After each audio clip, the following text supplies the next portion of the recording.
ഇന്നത്തെ വീഡിയോയിൽ ഞാനൊരു ക്ലൈംബിംഗ് പ്ലാന്റിനെ പറ്റി പറഞ്ഞുതരാം കേട്ടോ.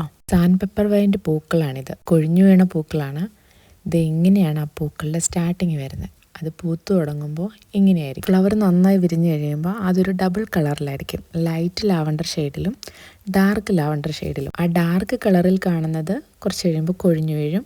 അതാണ് ഞാൻ എൻ്റെ കയ്യിൽ പിടിച്ചിരിക്കുന്നത് കണ്ടത്. ആദ്യം കാണിച്ച പ്ലാന്റ് ഏകദേശം 1 വർഷം മുമ്പ് പൂത്തതായിരുന്നു. അതിനുശേഷം ഇത്തവണ ഫ്ലവർ ചെയ്തതിന് ശേഷമുള്ള ഫോട്ടോസാണ് ഞാൻ ഇപ്പോൾ കാണിക്കുന്നത്. അത് കുറച്ചുകൂടെ ഗ്രോ ചെയ്തിട്ടുണ്ട്. ആ ഡബിൾ കളർ അങ്ങ് കഴിഞ്ഞ് കഴിയുമ്പം ഈ ഫ്ലവറിന്റെ കളറ് ഗ്രീൻ ഷെയ്ഡിലേക്ക് മാറും. ശരിക്കും പറഞ്ഞ ഒരു മാജിക്കൽ ഫ്ലവർ ആണ് കേട്ടോ. പല കളറിൽ നമുക്ക് കാണാൻ പറ്റും. ആ ഗ്രീൻ കളർ മാറിക്കഴിഞ്ഞ് കഴിയുമ്പോൾ അത് പിന്നീട് അതൊരു ഡ്രൈ ഫ്ലവറിലേക്ക്, ആ പൂ അങ്ങ് ഉണങ്ങിക്കഴിഞ്ഞ് കഴിയുമ്പോൾ നമുക്കത് കട്ട് ചെയ്ത് ഡ്രൈ ഫ്ലവറൊക്കെ ആയിട്ട് ഫ്ലവർ വേസിലൊക്കെ ഇട്ട് വയ്ക്കാം. എനിക്കത് കട്ട് ചെയ്ത് മാറ്റാനുള്ള ഒരു വിഷമം കൊണ്ട് ഞാനത് കട്ട് ചെയ്യാതിരിക്കുന്നതാണ്. അത് കൊഴിഞ്ഞു തുടങ്ങുമ്പോൾ പതുക്കെ ഞാനത് എടുക്കാമെന്ന് വിചാരിക്കുന്നു. നമ്മുടെ സിറ്റൗട്ടിലേക്ക് നല്ല വെയിൽ വരും.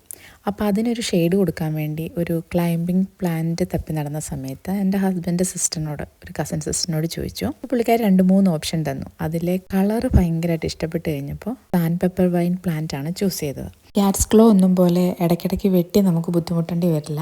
പൂത്ത് നിൽക്കുന്നത് കാണാൻ അടിപൊളിയാണ്.